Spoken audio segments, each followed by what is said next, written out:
Good morning. Great to see everyone here this morning, and great to be back. Thank you for praying for our family while we went on a couple of little trips and we're away from you all. Greetings from the church in Seward. I encourage the folks in the Bible class, and I'll encourage everyone who might not have heard me that if you can, go and visit the church in Seward, support them, pray for them. A very small group of people, but some really lovely Christians there, and I'd love for you to be able to meet them and encourage them. So think about that as you think about your plans for the rest of the year and maybe next year as well, if the Lord tarries. This morning we are going to return to our study of hope. We just have a couple of things that we're going to be talking about relative to hope before we shift gears for the rest of the year, and we talk about love. So we've been talking about the three things that abide according to Paul in 1 Corinthians 13, faith, hope, and love. We began our year with reflections upon faith and Hebrews chapter 11 and what it reveals about faith. And then through the summer months, thinking about hope and the various things that hope informs and what hope is characterized by. And then it's going to lead us to our study as the year concludes of 1 Corinthians 13. So if you want to be thinking about that, praying about it, we're going to be moving through 1 Corinthians 13 in just a couple of weeks' time. But this week and next week, we're going to be thinking about hope. And again, today, thinking about hoping against hope. You ever heard of that expression before? Hoping against hope?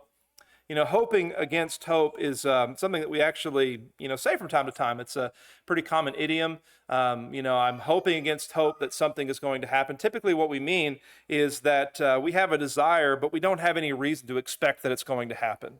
We maybe hope that something is going to be an outcome, but there are a lot of things that would contribute to that not being an outcome. I chose that picture of the wheelchair thinking about our own family's story of hope against hope when my mom was told after her car accident that she was never going to be able to walk again. But we held out hope, and she held out hope, and hope in that particular circumstance triumphed against the diagnosis. Mom was able to walk again. But there are times when, as relates to human ability, where really there is no hope and where really there is no opportunity for there to be any positive outcome, and then we will still say that we hope against hope. Now, where did we get that from, and what does that say about biblical hope? I think, as we're going to talk about in just a second, you would have recognized that as having something to do with what you just saw in Romans chapter 4. And so already we're going to have to think about something that we talked about last week and something that we've been kind of establishing over the course of this summer, that biblical hope is joyful trust combined with expectation. So when we have biblical hope, we not only trust in God for a good outcome, but we actually we anticipate there being a good outcome. But what happens when human realities say that that can't be the case? Well, that is where hope should do its finest work. And where hope against hope is not just an idiom that we throw out saying, I really want this to happen, but I know that it can't. But rather, it becomes a story of us embracing through faith the message of hope. That's what it means when the Bible talks about Abraham and says, who, contrary to hope, in hope believed. You have these two prepositional phrases, the one that places places Abraham above or beyond hope, and the other that places him near but not next to or inside of hope. And both of those phrases joined together, interpreters say that basically the picture there is of something that he wants to happen, but humanly it's not possible. But as we know, the Christian message isn't about human possibilities. It's about our God who can achieve the impossible, and therefore who, contrary to hope, in hope believed. Or, to figure out where our adage or our idiom came from, the King James, which says, who against hope believed in hope. We need to understand that what is said of Abraham and the way that he embraced biblical hope was not written for him alone. It wasn't written for his sake alone. So what is it that we can see in Abraham's path that's meant to inform our path? We're going to think about really a story of contrasts, because that really is the story of Abraham. It's a story where, on the one hand, there was not an embracing of hope, and there was a lot of consideration given to human circumstances and impossibilities. But then where he learned over time and through God's grace to set those things aside and to triumph in the way that we see described in Romans chapter 4. So let's talk about, as we break down this subject, we're going to talk about failures in hope, and then we're going to talk about faith in hope. using Romans 4 as our guide for the latter, using Genesis as our guide for the former. So failures in hope, as we think about some stories from the life of Abraham that represent wrong turns that we could very easily take in our journey of faith and our journey of hope. The Bible, as you know, says in Genesis chapter 12 and verse 1, it has a record of the call that Abraham received that makes him great. And by the way, if you're not as familiar with this text, that's okay. We are going to kind of assume a level of familiarity with this, but as you're reading, I want to go ahead and point this out. You're going to see Abram come across the screen. He later is called by God Abraham, and I'm going to consistently call him Abraham just for the sake of ease. But there is a story behind why his name changes that's a part of his story of growth. But anyway, Genesis chapter 12 and verse 1, this man Abraham gets this instruction from God to get out of his country, from his family, and from his father's house to a land that I will show you. And I will make of you a great nation, God says. And when Abraham receives this call from God to do all of this, he is kind of in the terms of the kind of lifespans that people were having at this time, he's kind of late middle age, 75 years old. But the realities of late middle age are setting in. He's being told that he is going to be made into a great nation, but as a man who at this point doesn't have any children. And he's going to be forced to live with the reality of kind of moving out of the phase of late middle age and moving into the phase of advanced old age, but not having any children. But when he receives this instruction from the Lord and this promise to be made into a great nation, he responds. He chooses to leave his family, to leave his gods behind, and to pursue the path that God has given him. That is what faith does. It sets aside all the obstacles and it pursues whatever God has ahead of us. And so he goes to the land of Canaan, and he finds out that this is the land that he is going to be given by God. But then, after seeing what it is that he eventually is going to, through his descendants, inherit one day, after seeing this land that God has promised, the Bible says that there was a famine in the land. And Abram went down, it says, to Egypt to dwell there, for the famine was severe in the land. What do you find missing from that verse? Do you notice how God isn't mentioned? You have a very real human problem of famine, and you have a very real human solution to leave the place where there is a famine and go to a place where there isn't one.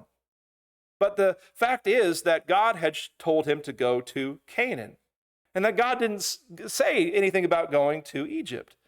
Now, what happens sometimes when we allow our path to be sort of mingled with, on the one hand, trying to do what God wants us to do, but on the other hand, trying to really allow our circumstances to dictate what we do? What happens then? We're going to find that represents a failure of hope. Our hope fails when we allow our lives to be dictated by external circumstances, when what's happening out here really changes where we're trying to go and the progress we're trying to make in faith. And we're going to see that happen in the story of Abraham. So he goes down into Egypt. He gets down there, and again, because this is something that's been totally dictated by circumstances, not dictated by God, sometimes you find that the things that you do that are dictated by your circumstances create difficulties for you. As he's going down to Egypt, it occurs to him that his wife is beautiful. I'm sure that occurred to him before then, but he's like, wait a minute, I'm married to a really beautiful lady, and this could pose some problems here in this place. You are a woman of beautiful countenance. He says to his wife, it's going to happen that the Egyptians will say to you, this is his wife, and they're going to kill me so that they can marry you. And so let's make this easy for them. Let's just say that you are my sister, and it will be well with me. Well, that's definitely some very sacrificial thinking on his part, isn't it, guys? Don't do these kinds of things, men. I know that you're not going to be tempted to do this exact thing, but don't ever, as a husband, don't ever think that it's okay to call your wife to be the one who sacrifices for your own preservation. That's not the way it's supposed to work, husbands. Ephesians chapter 5, we know, calls us to follow the example of Jesus. It calls us to be the sacrificers in the relationship. That can be hard sometimes, maybe not this kind of hard, but there are circumstances, again, in which we would find ourselves tempted to sort of call our wives to make a sacrifice and then not think about all the implications of that. And so Abraham does that with his wife. Now, of course, you do that, and there is inevitably going to be sin and compromise. If you live according to your circumstances, there's going to be sin and compromise. Because what really was that? There may have been some relationship in this time before the law of Moses and in this early time of history. There may have been some, reality to them having a relationship before they got married. But really what Abraham was trying to do in telling a half-truth was he was telling a full lie. He was trying to deceive. And all of this was again created because he had already made the decision to be controlled by what's happening out here. And that will always happen. It will take many different forms, many different shapes. You're going to say, again, I have to. I'm trying so hard, and I will continue to try hard as a part of my ministry amongst you. I'll try very hard to get us to change our concept of have to and to recognize the only have-tos that we have are the ones dictated and determined by God. But we make the decision that there are other have-tos, and we will inevitably be led to sin and compromise. That's what happens. And so he lied. Now, God delivered him from that lie, but the interesting thing about the story of Abraham is that he does this in Egypt, and then years later, he's still married to a beautiful woman, and he finds himself going to another place that maybe wasn't the best place to go. He goes, instead of going to Egypt, to the land of Gerar, and then he is tempted again to say of Sarah, his wife, she is my sister. Because, as we find out later, I thought, surely the fear of God is not in this place, and they will kill me on account of my wife. And so once again, we see the same kind of situation. Abraham dictated by his circumstances. We see the same kind of outcome, him being dishonest and lying and sort of throwing his wife under the bus to save himself. And all of that represents, again, failure in hope. And what it demonstrates, the fact that it happens twice in the story of Abraham, is that sin and compromise are very hard habits to break.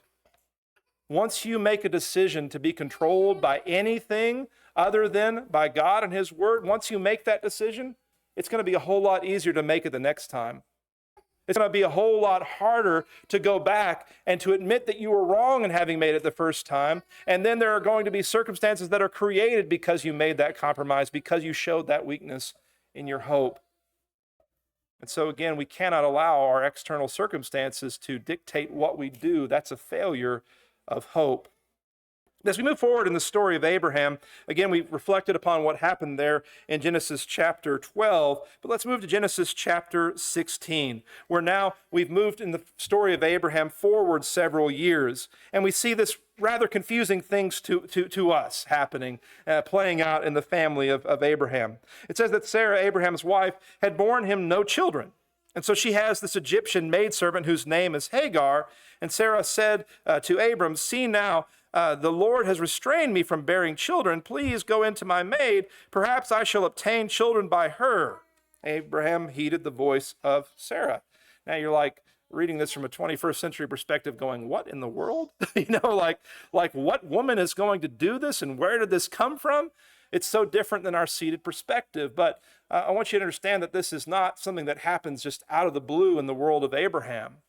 In fact, sometimes archaeology helps us to understand the Bible better.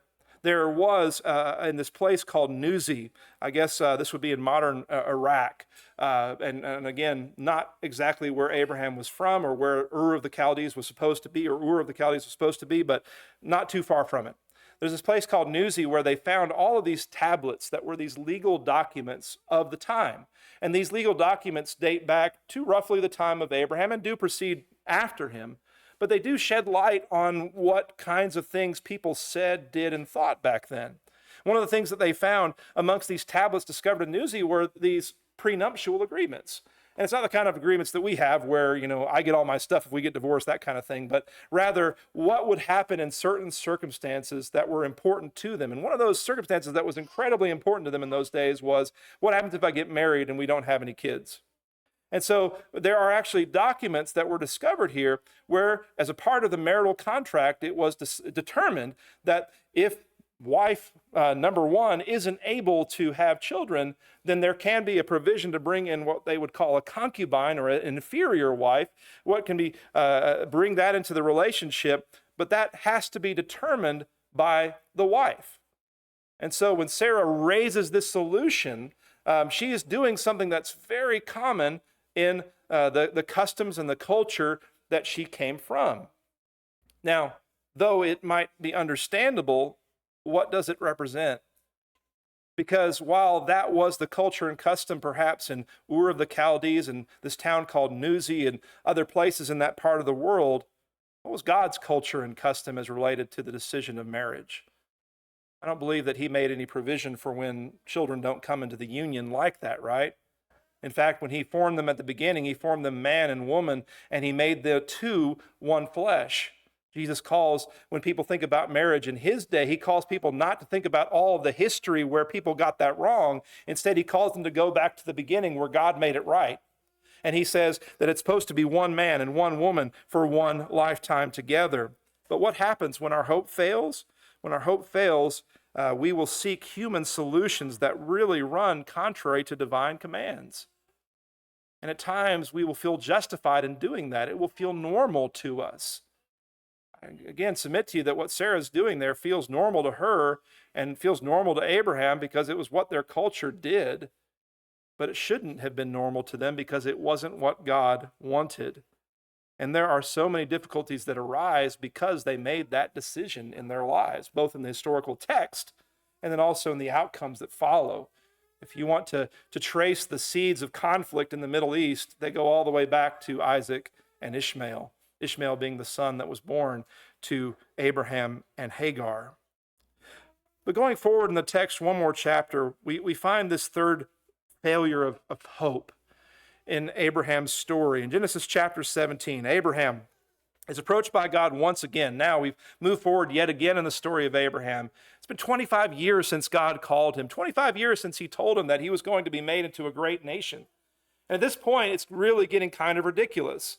Sarah has now moved through the phase of menopause. She is past having a child as best as he can understand and as relates to human possibility. Abraham, as he hears this story once again that he's going to have many children, he falls on his face, he laughs, and he says in his heart, "Shall a child be born to a man who is 100 years old? And shall Sarah, who is 90 years old, bear a child?" And so he says to God, "Oh, that Ishmael might live before you." What is he allowing his situation to do to him? Well, our hope fails when our heart laughs at God instead of laughing at the idea of impossible. That's what happens here. Because what God said could happen was to him impossible. And so he laughed at God. There's a lot of people who live like that. Now, I know that it's not coming from the place that it ought to, but I found these words kind of interesting. Muhammad Ali was a boxer. A lot of you know the story of his story, and you obviously know that with the name Muhammad, that's not the normal, typical Christian name. So obviously, he's not coming from a point of faith in the Bible. But he said this: "Impossible is just a big word thrown around by small men who find it easier to live in the world they've been given than to explore the power they have to change it. Impossible is not a fact, it's an opinion. Impossible is not a declaration, it's a dare. Impossible is potential. Impossible is temporary. Impossible is nothing." Now, I love the fact that as an athlete, he had a lot of confidence in his abilities, but where he's talking when he says this is from a point of human ability. And I think that if you trace the story of Muhammad Ali forward to the end, that you're going to realize that human ability can only take you so far. And there is a point where really you become dictated by impossible, where impossible really does become something. But what if we looked at that from a different perspective? What if we thought about this quote and we thought about the power that we have, not as our human ability, not as our athletic ability, not as our intellect or our might or our bank account or anything that is in our power? What if we thought about it instead as the power of God?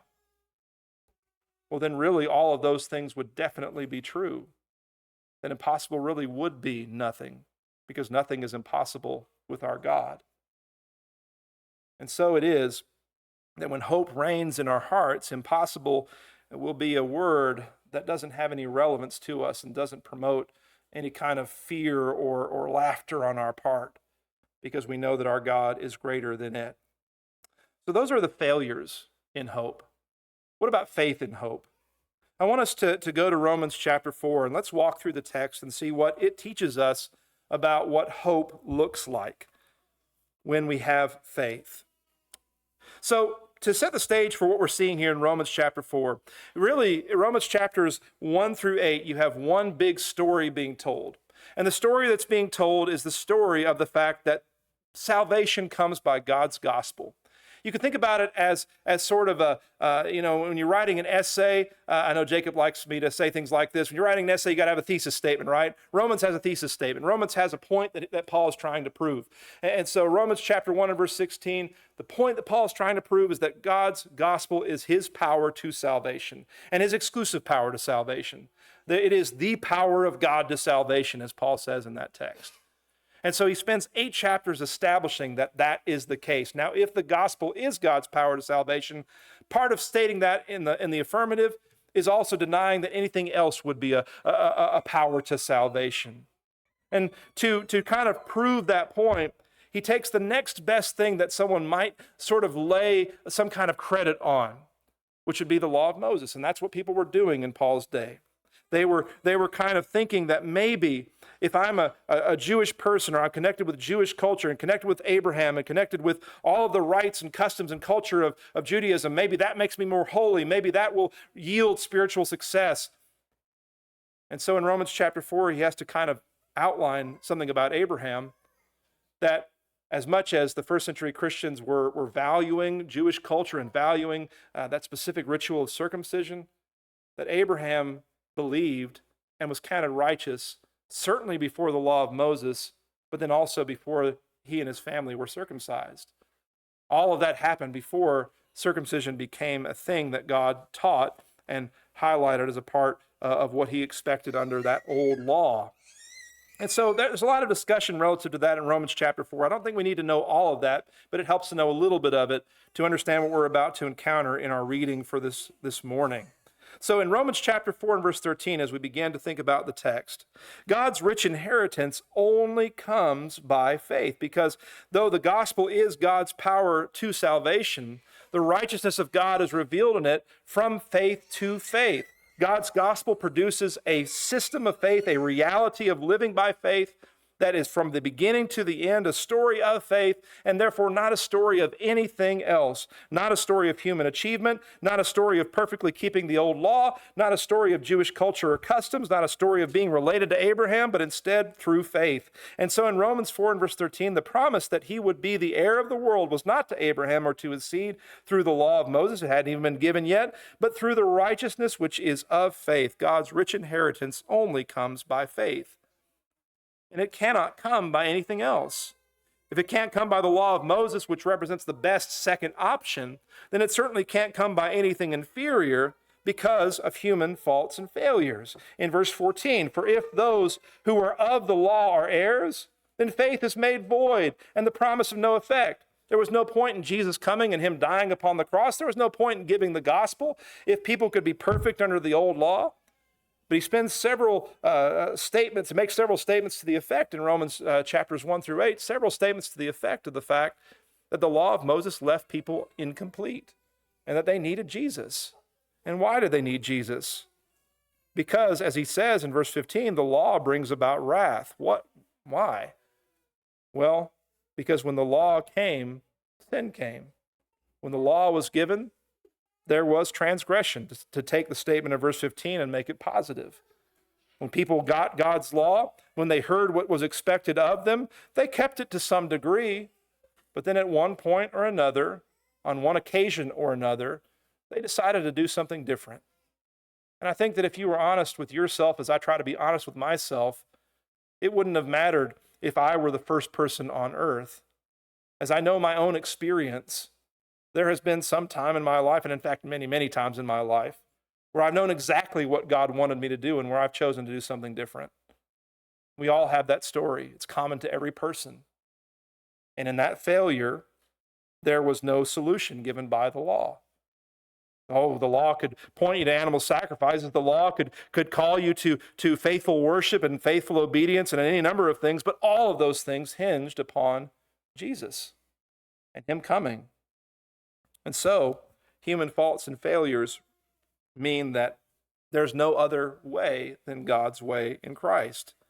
Now, to move forward, salvation by faith is God's gracious way of making a provision for everyone, because the old law was a reality enjoyed by those who were Israelites. But Paul said that was never God's intention to limit it to the Israelites. In verse number 16, therefore it is of faith that it might be according to grace, so that God could show favor to the most people that possibly could be shown favor, so that the promise might be sure to all the seed, not only to those who were of the law, not only to the realities of people who lived in Jewish culture, but also to those who are of the faith of Abraham, who is the father of us all, the father of both Jew and Gentile. As you reflect and pore over those thoughts, which I think, if we're honest, it takes a little while to grasp all that Paul is saying here. I get that. But let me make the point as clear and as simply as I possibly can. There is no other way than Jesus. There is no other faith than his faith. There is no other gospel but his that brings salvation. And faith will demand embracing divine hope that is totally and in every way contrary to human hope. Because human realities, as they relate to spiritual realities, will always leave us with shortcomings, will always leave us in failure. As it is written in verse 17, I have made you a father of many nations, not just of the Jews, but of the Gentiles too, in the presence of him whom he believed, God, who gives life to the dead and who calls things which do not exist as though they did, God who speaks of the impossible as though it were nothing. Embracing that God, Abraham, verse 18, who contrary to hope, in hope believed, so that he could become the father of many nations. And so it is, to live by faith is to live by hope. But what does that look like? We've seen what it doesn't look like in the life of Abraham. We've seen how he failed when he was dictated by his circumstances, when he tried to find human solutions, and indeed when he laughed in the face of God. We see how it fails, but how does it succeed? Some simple thoughts from these verses that follow. What does it look like? Number one, it looks like choosing not to consider human impossibilities, just really not bringing them into the equation. In verse 19, and not being weak in faith, he did not consider his own body already dead, since he was about 100 years old, and the deadness of Sarah's womb. When he got beyond laughing and when he started believing, he realized that his physical state really didn't matter. It didn't matter how old he was. It didn't matter how old his wife was. Menopause didn't matter. It didn't matter that they hadn't had any children all the way up until this point. None of that mattered. So often we attribute weight to things that do not matter.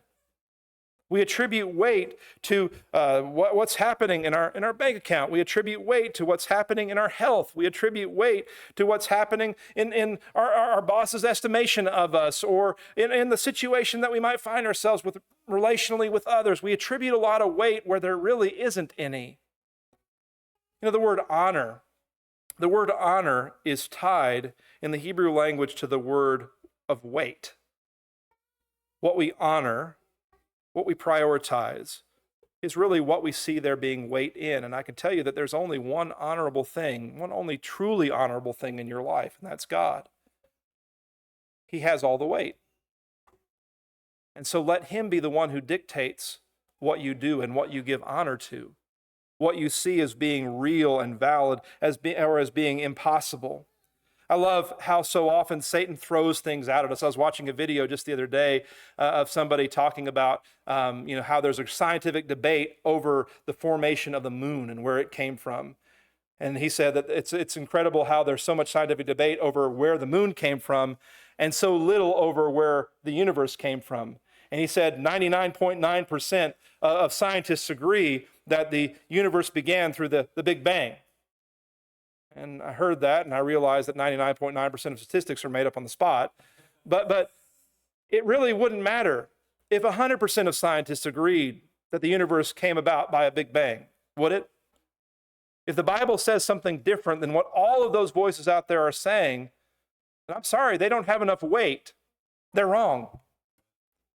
And we have to stop thinking about this world as though it has any kind of real weight and attribute all of that weight to God. Number two, it means never wavering whenever God has spoken.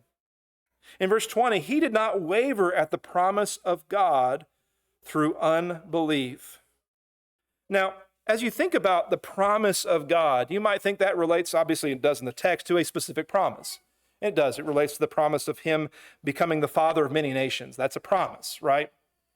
But I want you to understand something about anything that God has said. We use the word promise to add weight to a statement, but it's kind of an irrelevant term as relates to God. He adopts it for our sake. He's willing to make oaths and promises. Hebrews chapter 6 talks about that a little bit, but that's all for our benefit. Because you know something about our God? Everything that he says is a promise. Every single thing. Because what can our God not do? I thought you said nothing is impossible with God. Well, there's one thing that is impossible with God, and you know what it is? He can't lie. He cannot tell a lie. It is impossible for God to lie. So what does that mean? As Titus 1 verse 2 teaches us, what does that mean? It means that everything God says is a promise. And it means, therefore, that as I follow the advice and the example of Abraham when he got it right, that I must not be weak in my faith, and I must not waver at anything God has said. And so whatever God has said for me to do, I just need to go ahead and do it. It doesn't matter what that means. There are so many people who stumble at various things that God has called them to do. Maybe they stumble at even the way this all begins.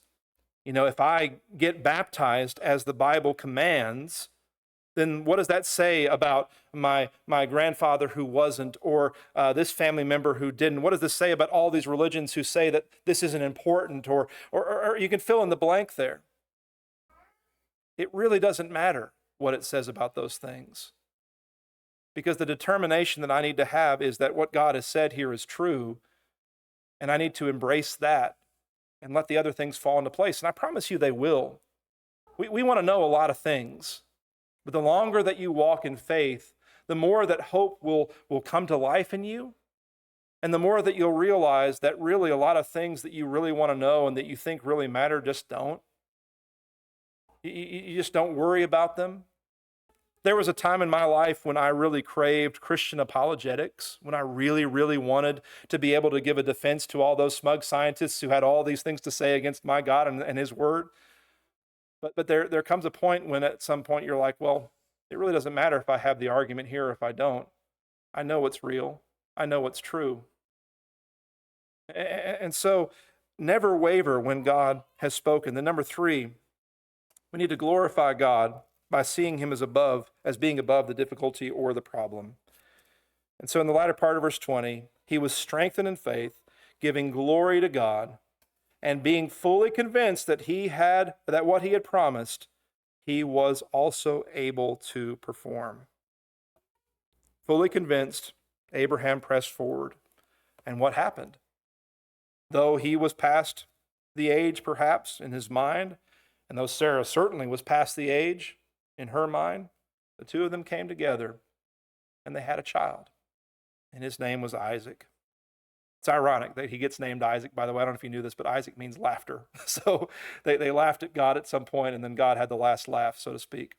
Well, hoping against hope demands that we stand in the faith of our father Abraham, and that like him, against hope, we believe in hope.